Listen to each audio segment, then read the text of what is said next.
今天我们想给大家分享的是一位70岁老人赵德林的真实经历。他这一辈子始终老实巴交，和气待人，几乎从未跟谁红过脸。年轻时候为家庭拼尽全力，老了也不愿给孩子添麻烦，甚至就连自己仅有的一点退休金都主动拿出来贴补儿子的日子。可他万万没想到，自己无怨无悔的付出换来的却不是感激，而是子女们的冷脸、冷言冷语，甚至被当成随便使唤的工具人。你见过这样的老人吗？明明还活着，却像个多余的人；明明是家里的长辈，却没了半句发言权。可赵德林没有选择继续沉默，也没有一味忍让。他做了一件事，用一招彻底改变了家人的态度。到底是什么让这个一直退让的老人突然决定为自己站起来？他又是如何用智慧和体谅，不靠争吵和强硬，而是通过行动让全家从冷漠到主动亲近，最终守住了晚年的自尊？欢迎来到暖心时光屋。如果你也正经历亲情中的消耗与委屈，如果你也想知道自己的晚年到底靠什么才能活得被尊重、被看重，这一期影片请你一定要看到最后。我叫赵德林，今年71岁，退休前是镇上一家五金厂的普通工人。辛辛苦苦干了大半辈子，没攒下多少钱，老伴早些年走了，留下我一个人孤零零的。儿子结婚后，我把自己那点积蓄拿出来，帮他凑了买房的首付，还把老家的宅基地也转到了他的名下。想着总归是一家人，没什么可计较的。前几年儿媳怀了孩子，家里请不起保姆，我就搬来城里和他们一起住，帮忙照顾小孙子。那会儿我心里还挺满足，想着自己能帮上忙，算是发挥余热吧。可没想到日子一天天过去，家里气氛变得越来越冷清。孙子长大了，不再需要我接送，儿媳忙着她的小生意，整天对我爱答不理，儿子更是工作到很晚才回家。有时候我给他们做了晚饭，喊他们吃饭，儿媳皱着眉头：“爸，不用你做，我们随便点外卖就好。”我愣在厨房门口，锅里的汤还在冒着热气，可心里却像结了冰。记得那天晚上，家里难得聚齐，我提前买了菜，炖了一锅老火汤，想着全家能围在一起吃顿热乎饭。可等到晚上，儿媳推开门，见桌上摆着一桌菜，脸色不太好看：“爸，怎么又弄这么多菜啊？这浪费钱啊！”儿子在旁边插嘴：“对啊，爸，下次别整这么复杂了，我们忙，随便吃点就行。”我看着桌上还在冒着热气的汤，手足无措。那一刻，我突然觉得自己像个多余的人，站在厨房门口，连个座位都不敢坐下。汤慢慢凉了下来，屋里只剩下碗筷轻响和手机的滴滴声。我回到房间，坐在床边，心里一阵堵得慌。拿出手机，翻着通讯录，想找个人聊聊，却发现能打电话的人一个也没有。老伴不在了，老朋友都各忙各的。突然觉得自己住在儿子家，不是享清福，而是成了透明人。那天夜里，我翻来覆去睡不着，想着这些年无怨无悔的付出，最后却落得个被冷落的下场，心里酸得像泡过的咸菜。躺在床上，我默默叹了口气：“德林啊，难道你晚年就是这样吗？什么也不是，只会被嫌弃。”可我又不甘心就这样消沉下去。第二天一早，我照例起床，做了简单的早餐。可这次我没喊他们，只是自己坐在桌边默默吃着。嘴里的饭菜无味，心里却开始有了个念头：不能再这么下去了。我不能再任由自己被当成免费保姆，也不能再为了讨好他们把自己弄得低声下气。那天我第一次悄悄坐在客厅，没去洗碗，也没再去劝他们早点睡觉。就坐在那里看着电视里放着老歌，心里默默想着：德林啊，不能再这么活着了，总得为自己留条后路。也许要试试别的法子了。第二天一早，我还是像往常一样早早起床，可这次我没去厨房忙活，也没再想着要给他们准备什么早餐。坐在客厅的藤椅上，我看着外面刚亮的天，心里空落落的，却又比前些天多了几分清醒。小兰，也就是我儿媳，听见厨房里没动静，从房间探出头看了我一眼：“爸，今天怎么没做饭啊？”我淡淡的笑了笑，平静地说：“今天就先歇一歇，让你们年轻人自己安排吧。”她愣了愣，脸上露出一丝不自在的笑容。哦，那好，我待会儿给建国买点早餐。我没再搭话，低下头翻起手边的旧报纸，心里头有些苦涩，但更多的是一股前所未有的坚定。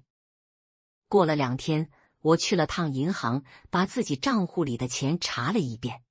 其实老伴走得早，这些年我省吃俭用，也攒了点积蓄。以前我想着这些钱都给孩子们留着，但现在我心里有了别的打算。回到家，我找出那张房产证，看着上面写着儿子的名字，心里头有点发酸。可这次我没再自责，只是默默把房产证和银行卡藏进了一个小铁盒里，锁好。晚上，建国下班回家，一边换鞋一边问我：“爸，明天你能不能帮我去修理厂看看客户的车？我白天实在忙不过来。”我抬起头，看着他那副理所当然的样子，心里一阵发堵。以前我总是有求必应，可今天我笑了笑，慢悠悠地说：“建国啊，爸年纪大了，这些事你们自己安排吧，爸现在不大能跑动了。”他愣了一下，眉头微微一皱：“爸，不是您一直都帮得挺好的吗？”“是啊，可是年纪大了，腿脚不利索，自己身体也给顾着点。”我说这话时语气不重，但态度很坚决。建国没再说什么，倒是小兰在厨房里听见了，走出来插话：“爸，您要是觉得累就歇着，别勉强自己。”我点点头，心里微微一暖，至少他这次的话比以前多了点温和。第二天，我去了社区附近的老年活动中心，报了个书法班和太极班。以前一直想着帮孩子们省钱，哪舍得花这些钱给自己报名。可现在我明白了，晚年不是活给别人看，而是该给自己找点乐子。活动中心里，几个老伙计围着我笑：“老赵，你也来啦？咱们以后可得一块练字，一块打太极了。”我笑着点头，心里头像打通了一道关卡。是啊，为什么非得在家里等着儿子一句吆喝，等着孙子一个不耐烦的眼神？我还有自己的世界呢。晚上回到家，我没再一头扎进厨房，而是坐在客厅看电视。小凯放学回来，见我没像以前那样催他洗手吃饭，愣了愣：“爷爷，今天您不管我了？”我笑着说：“爷爷不管了，爷爷有自己的事做，你自己安排吧。”小凯咧嘴一笑，跑进房间关上门。我看着他的背影，心里一阵释然。接下来几天，我按着自己的节奏生活。早上去活动中心练太极，中午自己煮点简单的饭菜，晚上和邻居们在社区里聊聊天。偶尔孙子放学回来，看到我在阳台练书法，还会好奇地问：“爷爷，您怎么会写这些字啊？”“以前学过一点，现在闲了，多练练。”我笑着答。小凯眼里闪过一丝惊讶，点点头：“爷爷真厉害。”这话让我心头一暖。以前我一味唠叨，孩子自然烦。可当我不再去逼迫他们，反而活出自己的一片天地，他们反而开始对我好奇，愿意亲近。晚上，小兰从厨房出来，端着一碗热汤：“爸，这是我新学的汤，您尝尝。”我接过汤，闻着香气，笑了：“谢谢啊，这汤看着真好。”“爸，以后您要是想吃什么，就跟我说，我来做。”小兰轻声说道。我愣了愣，心里一阵暖流涌过。原来啊，很多事不是靠强撑和唠叨，而是靠心平气和的守好自己的底线，让家人明白，我也有自己的生活，我也值得被尊重。夜深了，我坐在阳台上，看着月光洒在院子里，心里有了从未有过的宁静。是啊，赵德林啊，你总算明白了，晚年不是靠讨好，而是靠活出自尊自重，让家人看到你真正的价值。这几天，我把自己安排得明明白白，早晨去活动中心和老朋友们打太极，中午自己简单煮饭，下午看书写字，晚上散步，顺便和邻居唠唠嗑。这样的日子虽然简单，但比之前窝在家里心烦意乱强多了。周末的傍晚，我正坐在阳台上写毛笔字，忽然听到小凯在客厅叫：“爷爷，您快来看我画的漫画。”我搁下毛笔，笑着走过去，蹲在沙发边看他的画。画里有小人跑跳打闹，颜色鲜艳，虽然稚嫩，但也看得出用心。我点头赞许：“真不错啊，小凯，爷爷年轻时候也喜欢画画呢。”小凯眨巴着眼睛，好奇地问：“爷爷，那您会不会教我？”我心里一暖，摸了摸他的头：“好啊，咱爷孙两个周末抽空一块画。”这句话让小凯高兴地笑出声来。以前我总想着教育他别玩手机，现在反倒是孩子主动来找我，一点点拉近了我们的距离。晚上吃饭时，建国放下筷子说：“爸，听说您最近去参加了社区活动，怎么样？”我抬头看了他一眼，淡淡笑着说：“挺好啊，能结识几个老伙计，日子过得也不那么闷。”他点了点头，脸上闪过一丝尴尬：“爸，其实您在家里也别太闷着，有什么需要尽管说。”我看着他，心里有点酸涩，但也有种说不出的释然。原来啊，当我不再把自己全身心扑在他们身上，他们反倒能看见我的存在。那天夜里，家里氛围比平时更和气，小兰甚至拿了自己新做的点心过来递给我：“爸，尝尝这个，甜而不腻，你应该喜欢。”我接过点心，咬了一口，确实软糯香甜，心里涌起一股暖流。好吃，你有心了。他笑了笑，坐在我身边：“爸，以后您想吃什么，我都学着做给您。”我点点头，心里默默想着，这世上哪有什么一蹴而就的尊重和体贴，得先从自己做起，让他们知道你不是理所当然的付出者，而是值得被尊重、被关心的人。从那以后，建国和小兰偶尔会主动问我：“爸，咱们周末出去转转怎么样？附近新开了个公园，风景不错。”小凯也会拉着我：“爷爷，我们去画画，去拍照片吧。”我看着他们的样子，心里像开了一朵花。原来，只要你不再低声下气讨好，适当的为自己留出空间和尊严，家人自然会看见你，靠近你。夜深人静，我坐在床边，手里翻着小凯画的那本漫画，嘴角微微上扬，心里轻声对自己说：“赵德林啊，这样的晚年才算真正活出了味道。”渐渐的，家里的气氛一天比一天轻松。儿子建国不再像以前那样总是喊我干这干那，小兰也时不时会问我：“爸，您最近身体怎么样？家里有什么需要买的没？”小凯更是时不时凑到我身边问东问西，有时候还会拉着我去楼下打羽毛球。我知道这些变化不是突然来的，而是我用心一点点换来的。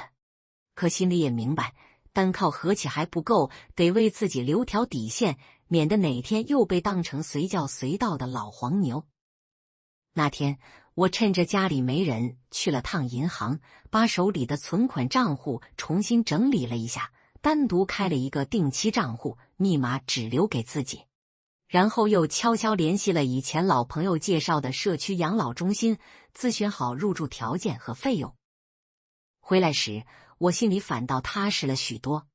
晚上，建国下班回来，见我在看档，问了句：“爸，这是什么啊？”我轻描淡写地说：“就是了解一下社区老年中心的情况，老了吗？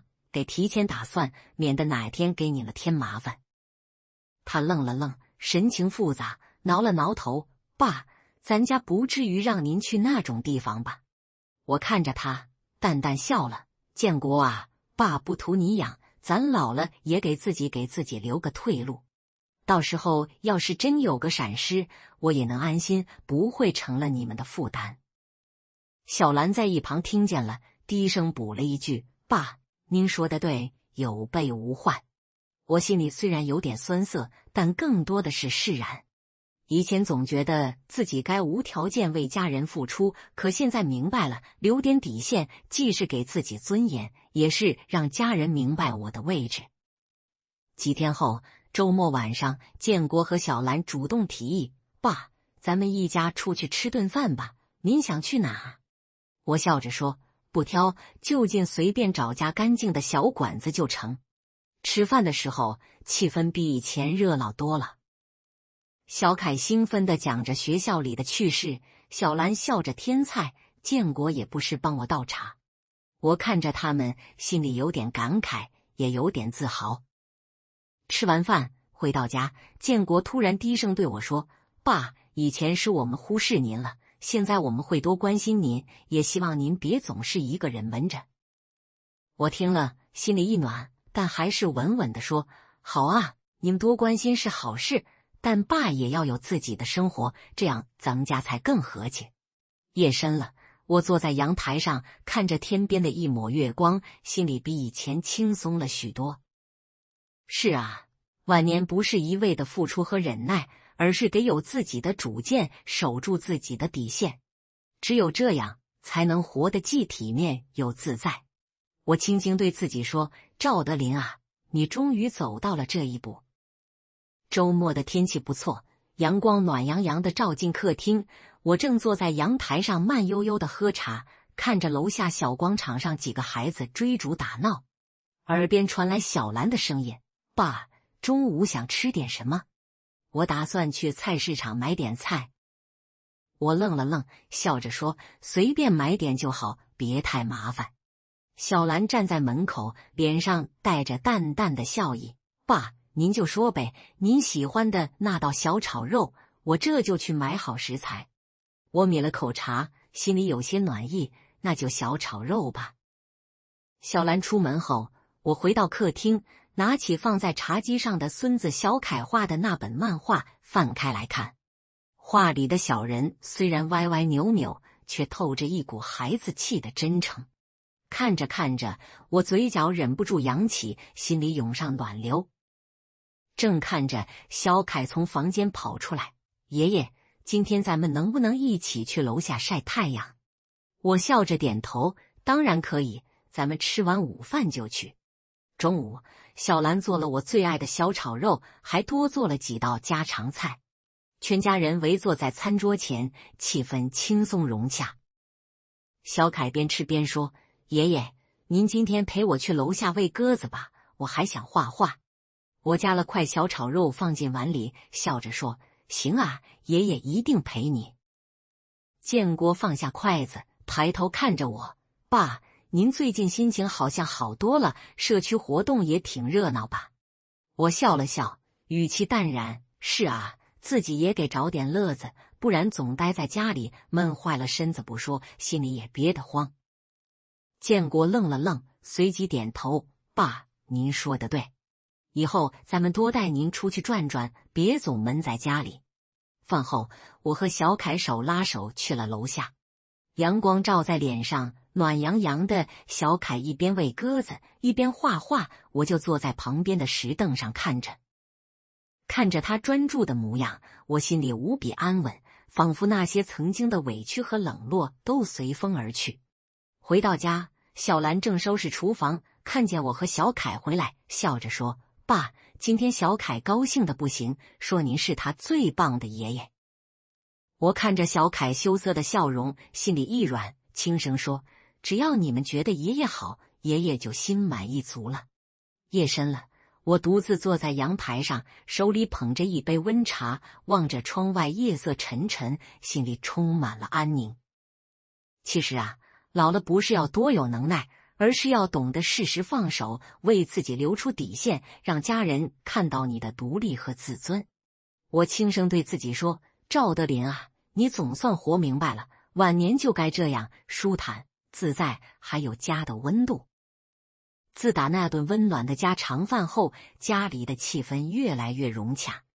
我发现自己不再是那个被忽略的老头，而是家里不可或缺的一部分。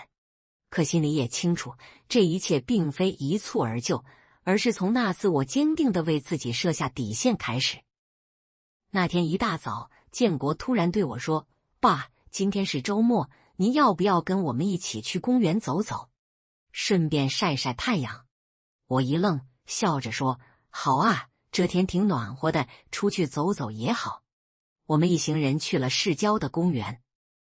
阳光洒在大地上，照得树叶金黄，脚下的落叶发出沙沙声。小凯跑在前面，兴奋地喊：爷爷快来，这边有好看的花。我慢悠悠地走过去，看见那片花坛里红的黄的花朵开得正盛，仿佛诉说着生命的热烈与美好。我蹲下身子，轻轻抚摸着花瓣，心里一阵柔软。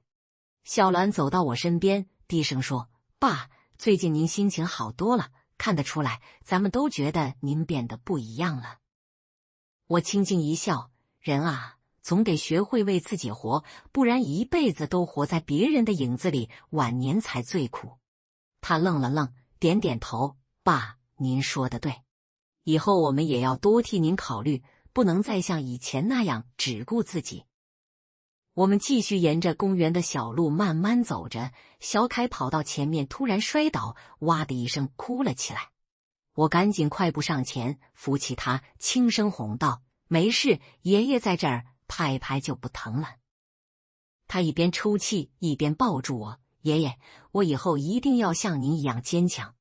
我摸着他的头，心里暖得不行，眼角泛起了泪光。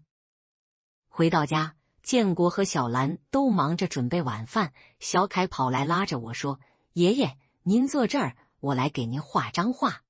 我笑着应了声：好啊，爷爷洗干净手，坐这儿等你。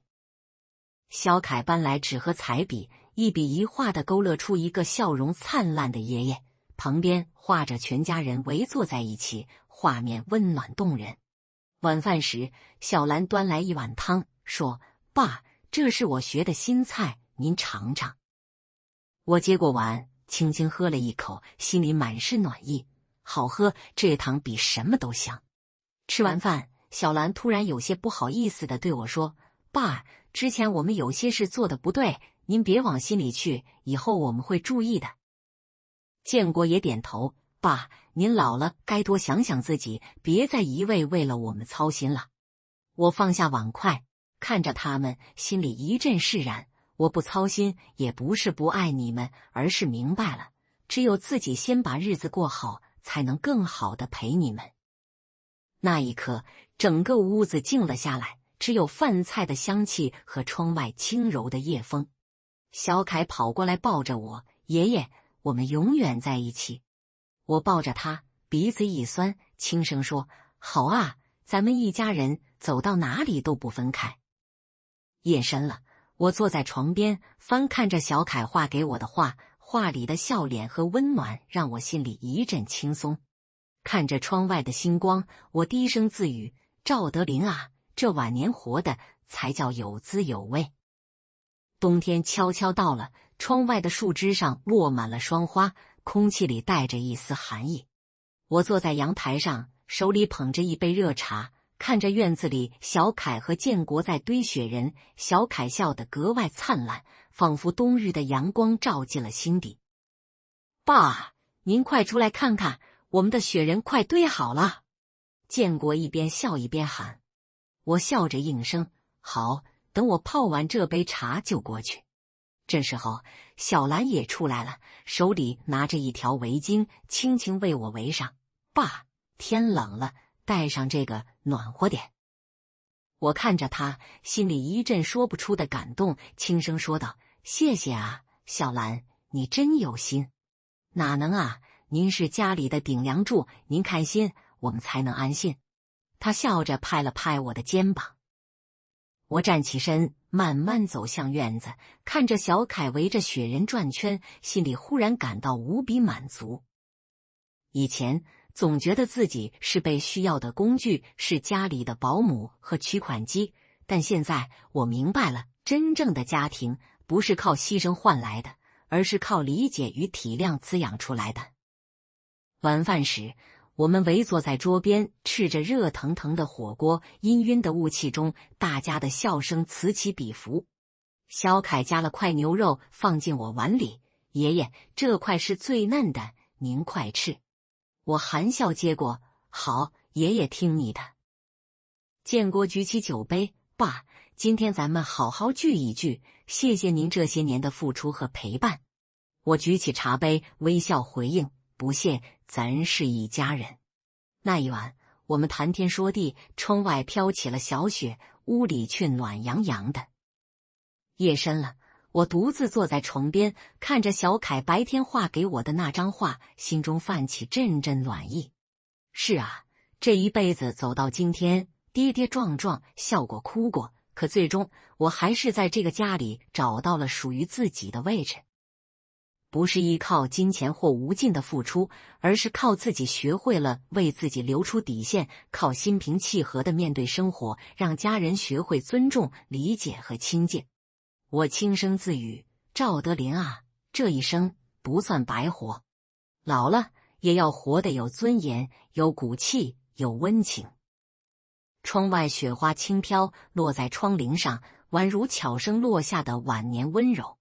春天悄然来到，阳台上的栀子花开始绽放，空气里弥漫着淡淡的花香。我坐在小木椅上，手里拿着剪刀，小心翼翼地为花枝修剪。阳光透过纱窗洒在花瓣上，温暖而明亮。“爷爷，您这花修得真好看。”小凯放学回家，一眼就看见了我精心打理的花盆，眼睛里闪烁着亮光。我笑着递给他一把小剪刀，“来，爷爷教你怎么修这枝花。”小凯蹲在我身边，认真地看着我的动作，稚嫩的手在花枝间轻轻剪下枯枝。他抬起头问：“爷爷，这花为什么要修剪啊？”我摸了摸他的头，语气柔和：“修剪是为了让它长得更好，就像人啊，有时候要舍得剪去那些不必要的枝叶，才能让生活更轻松。”小凯似懂非懂地点点头，就像爷爷最近变得更开心了，对吧？我哈哈大笑，对呀，爷爷明白了，有些事不是非得扛着，学会为自己留退路，生活才会更顺畅。不远处，小兰正在厨房里切菜，偶尔抬头看看我们，眼里带着笑意。建国则靠在门边，手里拿着手机，却不时朝我们投来温柔的目光。晚饭后，家里气氛依旧温馨。小凯拉着我看他画的新画，这次画的是一棵大树，枝叶繁茂，底下有一家人围坐，树冠上挂着一只小鸟。“爷爷，这棵树就是咱家，您是树根，我们是枝叶，大家都离不开您。”小凯指着画里的细节，稚气地说。我看着这幅画，鼻子一酸，笑着抚摸他的头：“谢谢你啊，小凯，爷爷听了心里真高兴。”夜深了，我坐在阳台上，闻着栀子花的香气，听着屋里小凯和小兰的笑声，心里泛起一股浓浓的幸福感。原来啊，晚年的幸福不是被需要的忙碌，而是这样简单而温暖的陪伴和理解。赵德林啊，我低声对自己说，活到这岁数，总算懂了，有时候守住底线，不是为了自己逞强，而是为了换来这样的轻松和欢笑。窗外夜色沉静，花香微微浮动，晚风吹拂着，我靠在椅背上，闭上眼睛，心中安宁无比。今天的这位老人赵德林，他并不是不爱儿孙，而是终于明白，老了不只是为孩子和家人活着，更要为自己留条底线，守住一份自尊和体面。你怎么看赵德林的选择？如果换作是你，会不会像他一样，选择不再一味退让，而是清楚划下自己的界限？老年人该不该为了亲情而委曲求全？还是该像赵德林一样，用行动告诉家人，自己不是理所当然的牺牲品？欢迎你在留言区分享你的看法，不论你正经历类似的境遇，还是身边有人正在面临这样的困扰，你的经验与观点，也许正能为别人点亮一盏灯，带来一丝温暖和力量。如果你认同这样的真实分享，欢迎你订阅我们的频道，按下关注，把赵德林的故事转发给你关心的亲人朋友。因为每一次留言，每一次转发，都是我们一起守住晚年尊严的重要一步。让我们共同用心，帮更多的长辈找回属于自己的尊严与幸福。